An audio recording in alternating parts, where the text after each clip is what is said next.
او ابراهیم علیه السلام د نمرود مخې ته نو نمرود ورته وایي چې ګوره ته ما خدای ومنه او د قرنګي د دې بوتانو عبادت کوه د هغه سره یو لویه مکالمه د ابراهیم علیه السلام وشوه خبرې اترې وشوې چې کله ابراهیم علیه السلام د هغه خبره مو نه منله نو ورته وایي چې ابراهیمه تا به مونږ په اور باندې اوسېږو د ابراهیم علیه السلام لپاره یو بل لوی امتحان مخې ته راغلو او هغه لوی امتحان هغه دا و چې د یوې میاشتې پورې نمرود په وینا باندې هغه ډکي او لرګي را جمع کړی د یو میاشت د ابراهیم علیه السلام په سوځېدو او یوه میاشت هغه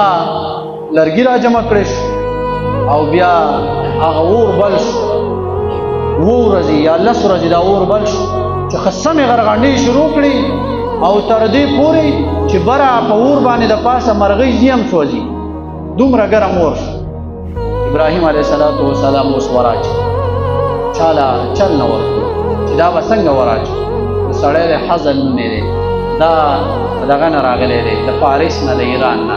هغه ورته وایي زه درله مشوره در کوم او مشوره دا ده که داسې تاسو د ابراهیم علیه السلام وراچوئ نو تاسو اور ته نږدې کېدی نه شئ لہذا یو منجنیق ساز کوي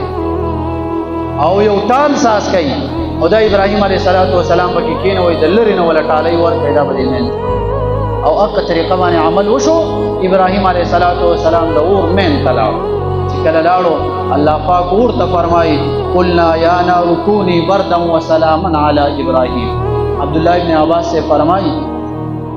وی کچرته الله پاک دا وینا اور ته نه وی کړی ابراهیم علیه السلام باندې به دا اور دومره یخ شوی وی چې د یخنۍ د وجې نه بدله مرګ راغلی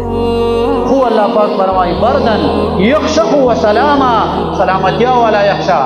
علی ابراهیم په ابراهیم علیه السلام چا د ابراهیم علیه السلام نه تپوس وکړو وایي په ژوند کې ښایسته ورځې شپې دا په تا باندې کله تېرې شوي نو قسم یې وکړو وایي کله چې زه نمرود اور ته وراچېلی وم نو روایات پکې مختلف دي بعضې وایي چې 7 ورځې او بعضې وایي 40 ورځې او بعضې وایي 50 ورځې دا په اور کې پروت وایي د ابراهیم علیه السلام مور چې وکتل